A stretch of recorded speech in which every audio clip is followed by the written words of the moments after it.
What happens when a waitress gets fired, only to return as the boss of the very people who once looked down on her? Clara Montes always began her day before the sun could lift the veil of mist. The petite girl with her hair neatly tied behind her head and a face that always carried a gentle glow lived in a run-down boarding house on the south side of Louisville, where creaky wooden doors could barely muffle the sound of coughing from the room next door. No car, no degree, no safety net. Clara had only her own 2 feet and one belief: that if you live with kindness, life will eventually smile back. Every morning, before heading to Riverside Grill, she would stop by the pharmacy near the bus stop to buy insulin for her younger brother Mateo, a 13-year-old boy battling type 1 diabetes, whose life was entwined with syringes and a harshly restricted diet. Clara never complained. To her, quiet sacrifice wasn't something extraordinary. It was simply what you did when you were the last one left to carry the weight. For 3 years, working as a waitress at Riverside Grill, a family-style barbecue restaurant nestled in a historic neighborhood, Clara had never taken a day off, never arrived late, never raised her voice at a customer even when insulted. Yet in a place that seemed so familiar, she had never truly belonged. The restaurant manager, Hank Delaney, always put on a friendly face for the guests, but was extremely harsh with those who didn't know how to read the room. Clara was not the kind of person who knew when to smile at the right moment, nor someone who joined in on sarcastic jokes during breaks. While Beth, a blonde waitress, was always given the pleasant morning shifts and regulars who tipped well, Clara was often assigned the late shifts, the difficult tables, and left alone to clean up after the restaurant had closed. Still, she never complained. To Clara, serving was not a lowly job. It was an act of kindness, where every glass of water placed, every gentle greeting offered, was the only way she knew how to make someone feel seen and valued. However, that fragile piece had started to crack in recent weeks. The tip-sharing system, a crucial part of a waitress's income, suddenly felt off. On many days, despite working hard, Clara received less than usual with no clear explanation. One time, she quietly asked Jace, the cashier, whether there might be a mistake in the tip calculation. He merely glanced at her, smirked, and answered curtly, "Doesn't matter how much you work. What matters is who puts their name down first." The answer caught in her throat, but she didn't argue. That lunch break, just as Clara was leaving the break room, she heard Beth's hushed voice say, "If that girl asks one more time, I'll tell Hank to cut her shift." Clara stood silently behind the door. Not because she was hurt, she had grown used to being overlooked, but because for the first time, something truly wrong seemed to be seeping into what should have been a warm neighborhood kitchen. And yet, like every other day, she folded the napkins neatly, lined up the cutlery carefully, and reminded herself that if she lived with kindness, every storm would eventually pass. What Clara didn't know was that this time, the storm hadn't come to pass. It had come to wash away the very foundation this restaurant stood on, starting with a rainy night and a guest no one bothered to serve.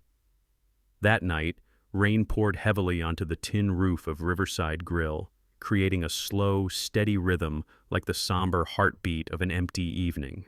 Clara kept wiping the countertop with an old frayed cloth, even though there was no sign that anyone would walk through the door. Beth sat lazily against the wall, the glow from her phone screen casting light onto her heavily made-up face. Jace was giggling at the register, laughing loudly at some flirty texts, completely ignoring the customers and the now-cold pickup orders.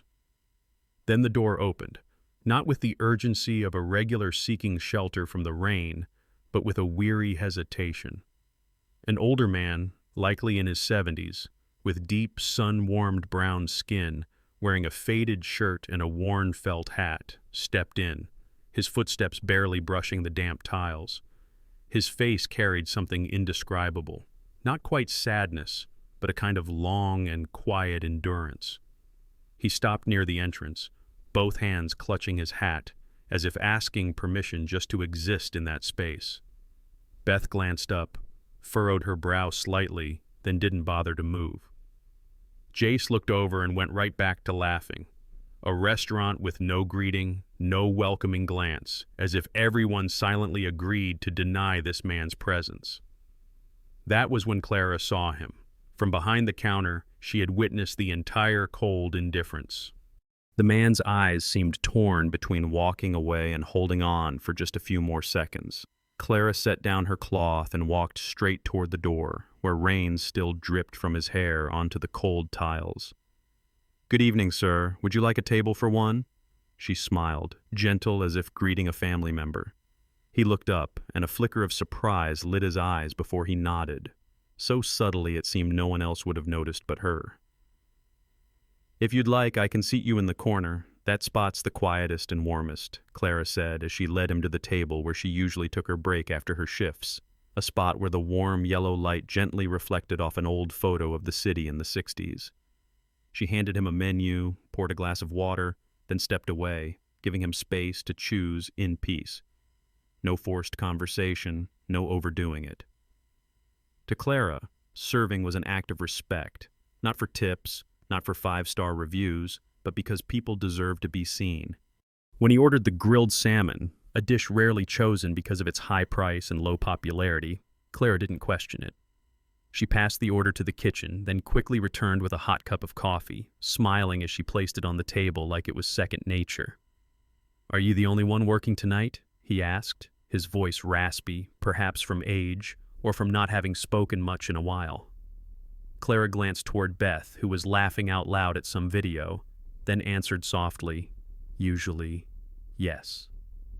The man let out a quiet chuckle, then unexpectedly asked, "The salmon, you chose it, didn't you?" Clara nodded, not sure why that question made her heart skip a beat. "Good," he whispered. "Some instincts never lie." That line, so seemingly casual, made her feel like she'd just brushed up against something much bigger than a rainy night dinner. But before she could make sense of it, Beth's voice rang out with sarcasm from the counter. "Clara, what's with all the fuss? Planning to adopt the old man or something?" A few sneering laughs followed. Clara gripped the coffee tray a little tighter, said nothing, and quietly stepped into the kitchen, leaving behind the man's gaze still following her. The kind of grateful look she hadn't received from anyone in this place in the past 3 years. The next morning, the sky over Louisville was a dull gray, as if the rainy night had never ended. Clara stepped off bus number 13, clutching a canvas bag that held her apron and a few leftover slices of bread from the night before. She couldn't quite explain the heaviness in her chest. Maybe it was the look in the old man's eyes last night, a gaze that felt both familiar and distant. Maybe it was Beth's mocking remark, still lingering in her mind like a stain that refused to wash out. But Clara still walked into the restaurant as she always did, greeting anyone present in her soft voice. Today, Riverside Grill felt colder than usual, not just because of the weather, but because of a strange, heavy silence that stretched from the kitchen to the dining floor. Even the radio, which usually played gentle jazz tunes in the morning, had been turned off. Hank Delaney, the morning shift manager, was waiting for her at the office door.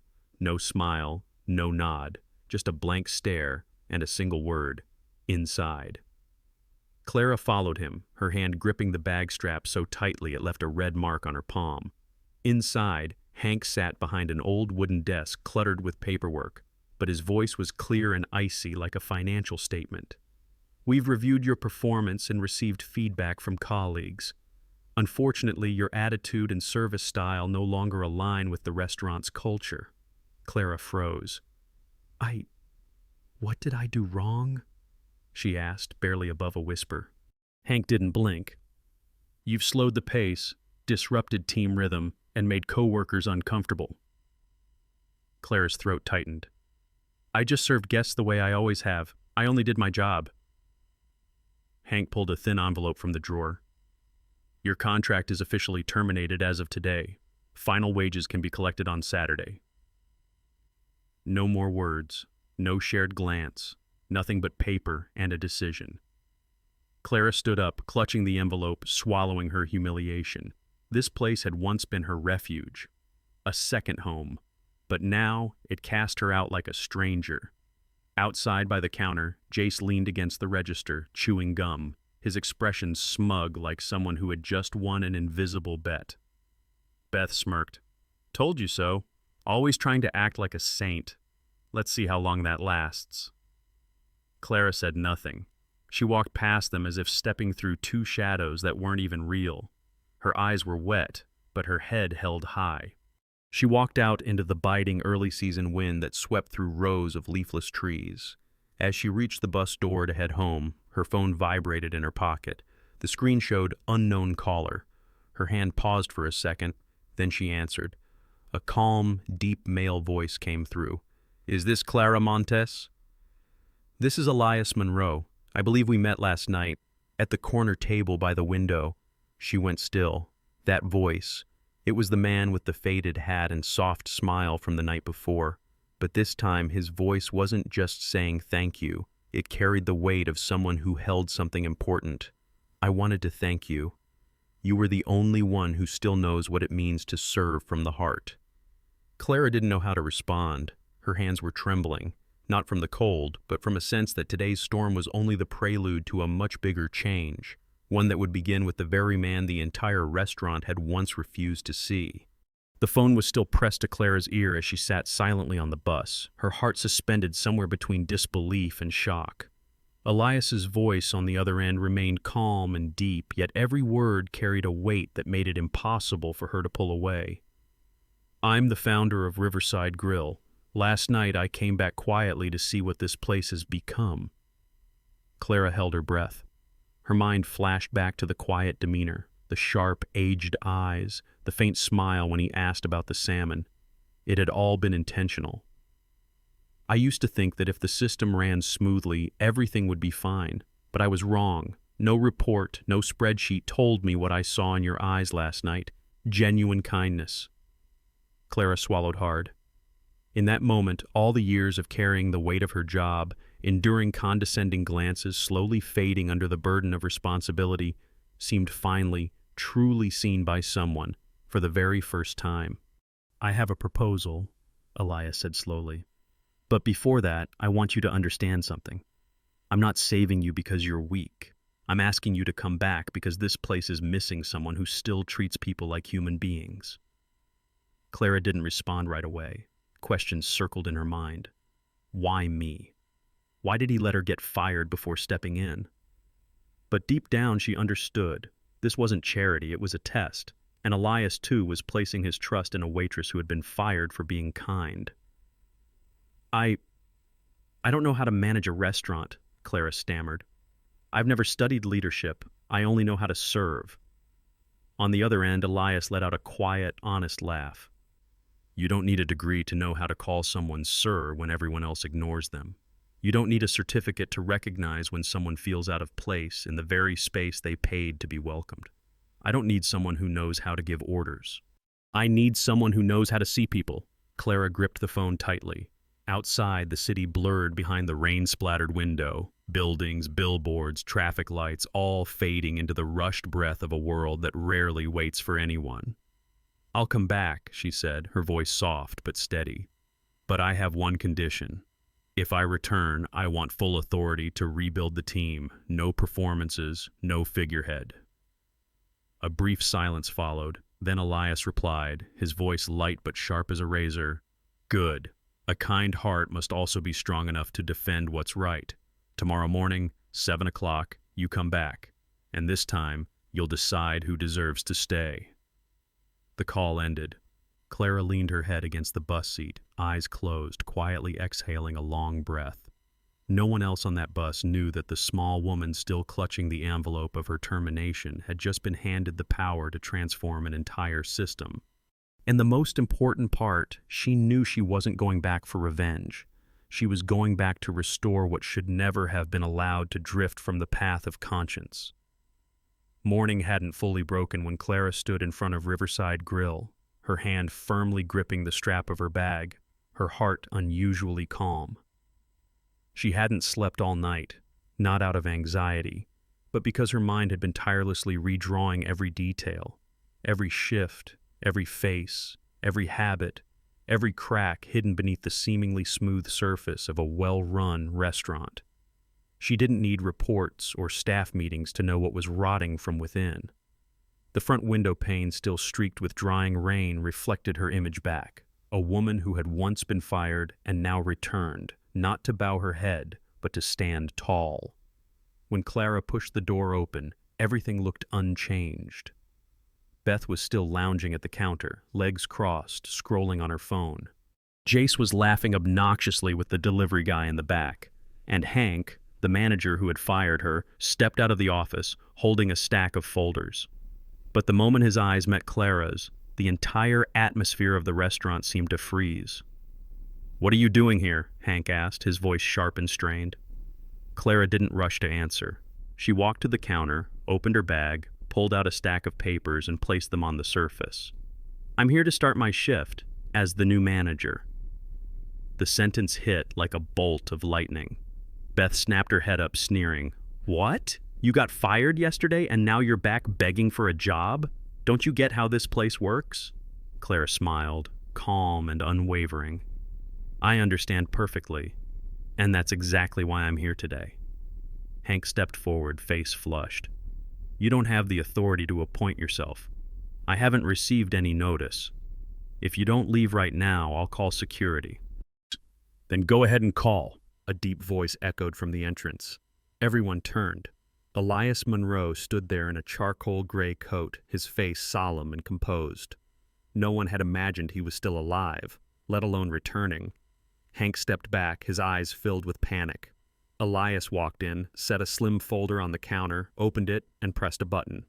In the silence of the room, a recording played, the mocking laughter of Beth, whispered scheming from Jace, Hank's voice discussing how to clean out the self-righteous ones before they disrupt the system.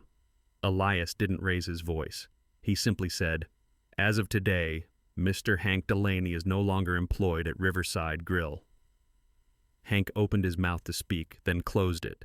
He lowered his head, packed his things in silence, and walked out through the room like a shell stripped bare. No one stopped him. No one objected. Elias turned to the remaining staff, his voice low and steady. "If anyone here feels they can't work under a leader who stands up for the customers, that door is still open. But if you stay, you'll relearn what it means to treat others with respect, starting with the person you once dismissed." No one left, not because they weren't afraid, but because for the first time someone had dared to tear down the curtain of pretense and point directly at the rot in a system long masked by routine and compromise. Clara stood in the center of that room, her gaze meeting everyone's, her hands clenched as if grasping the role she never thought would be hers. She didn't come back for revenge. She came back because this place deserved to be rebuilt, not with orders, but with one simple principle. A place that serves food must also serve respect. And now she was the one leading that kitchen. The first staff meeting under Clara's leadership took place right in the restaurant's dining area, among tables still marked with coffee rings, and under the soft midday light filtering through foggy windows. There was no podium, no charts or performance graphs. Clara simply pulled out a chair and sat at the same level as everyone else, her eyes meeting each face, from the seasoned barista to the newest food runner. "I'm not here to play boss," she began, her voice soft but steady. "I'm here to fix what made us forget why this place was opened in the first place." All eyes turned to her, some wary, some dismissive, and some flickering with hesitant curiosity. From today on, Riverside Grill will no longer treat guests differently based on whether they wear designer suits or worn-out coats. No more scheduling shifts based on who's friendly with whom. And most importantly, no one touches someone else's tips. If anyone breaks this rule, I'll deal with it openly. No negotiation. The room fell silent. No applause. No protest. But in that silence, something new quietly began to stir, like a seed finally touching soil after a long drought. Clara knew words alone wouldn't change anything.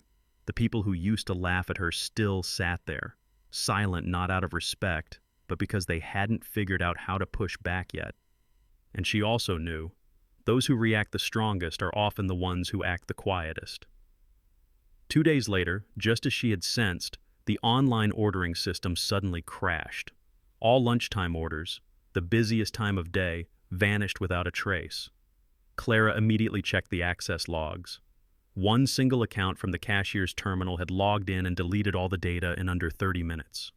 There was no need to ask who it was, but instead of making a scene, she quietly printed the log and placed it in Jace's drawer the next morning. No note, no explanation. When Jace opened it and saw the paper, his face turned pale. The usual smug grin disappeared, replaced by a gaze that darted and avoided hers in nervous silence. As for Beth, she took the more familiar but poisonous route, spreading rumors, whispering behind Clara's back, telling new hires that the manager's just pretending to care, that the era of serving with heart died in the year 2000. Clara didn't stop her. She simply watched in silence. Because she understood, in a system long corroded, bad behavior doesn't need to be exposed. It reveals itself when it's no longer tolerated. And then, like all meaningful change, it was one small act that shifted everything. That afternoon, after checking inventory, Clara walked out to the counter and personally nailed a small wooden sign to the wall behind the register. On it, handwritten in black ink, was one line: "Kindness is not weakness. It is the strongest choice you can make every single day." The first customer to read it was an elderly man pouring himself coffee. He paused, read the words, then smiled, a rare smile in a restaurant once heavy with tension. A staff member noticed, but said nothing, simply staring at the sign for the rest of the afternoon. Not because they had to, but because it made them wonder, have I ever thought of kindness as something that requires courage? Clara didn't need to change everything in a day. She only needed to quietly restore what the restaurant once had and had lost, in a way that couldn't be undone. And now the first seed had taken root. In any reform, the greatest resistance doesn't come from words. It comes from silent nods, from eyes that glance away, from actions that seem accidental but aren't. Clara understood this. She didn't expect handshakes of reconciliation from Jace or an apology from Beth. Instead, she stayed steady in her rhythm, each small step, each quiet but firm change. She personally reviewed every receipt, spoke privately with each shift lead, observed how staff responded when customers lost their temper, and she waited, not to catch mistakes, but to see who would be the first to choose to stand with her without being asked. That evening, Clara was still sitting in the small office, eyes fixed on the shift schedule. She was reorganizing next week's roster when a gentle knock tapped on the door. A young face peeked in. It was Toby, the quiet busboy who only appeared silently during the rush and vanished after his shift, as if he had never been there. "Miss Clara," he mumbled, I don't have anything really. I've been hearing them say all kinds of things about you these past few days, but I don't agree." Clara looked up and offered a soft smile. "And what do you think instead?" Toby hesitated, hands clenched tightly. "Since you became manager, it's the first time someone's ever asked me if I needed non-slip shoes. Everyone just assumed my feet were used to running around, but I've slipped twice. No one ever asked. You did." Clara said nothing. In that moment, she didn't need to. Toby's words were enough, but he added, If you ever need someone to stay late after shift to clean up, even really late, I can help. No need to clock it, I just want to do it right." Toby's words, seemingly small, were for Clara the turning point in all resistance. Because throughout her time as a server, no one had ever stood by her. And now, a thin, 18-year-old boy with a face still marked by acne was the first to step forward without waiting for anyone else. Clara nodded, not with words of thanks, but with a firm gaze. From now on, everyone on night shifts will have the option to receive safety shoes. We're no longer letting anyone quietly adapt on their own. Toby paused, then smiled, a genuine smile, like someone who had finally been acknowledged after too long of being left out of every priority list.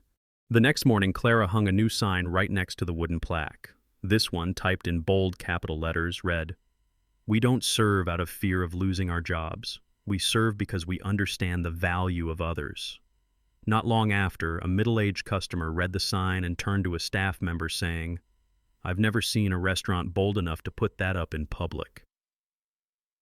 And among the employees, they slowly began to realize, though some remained quiet, some still hesitant, the air inside the restaurant had changed.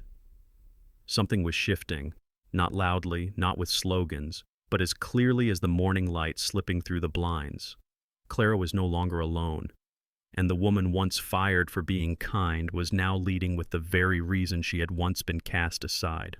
That weekend, the sunlight slipping through the windows of Riverside Grill felt softer, warmer, not because the weather had changed, but because the air inside the restaurant no longer carried the weight of tension and guardedness. Customers lingered longer. Staff laughed more, not the forced, polite kind of laughter, but the natural kind that comes when people know they're working in a place where someone truly listens.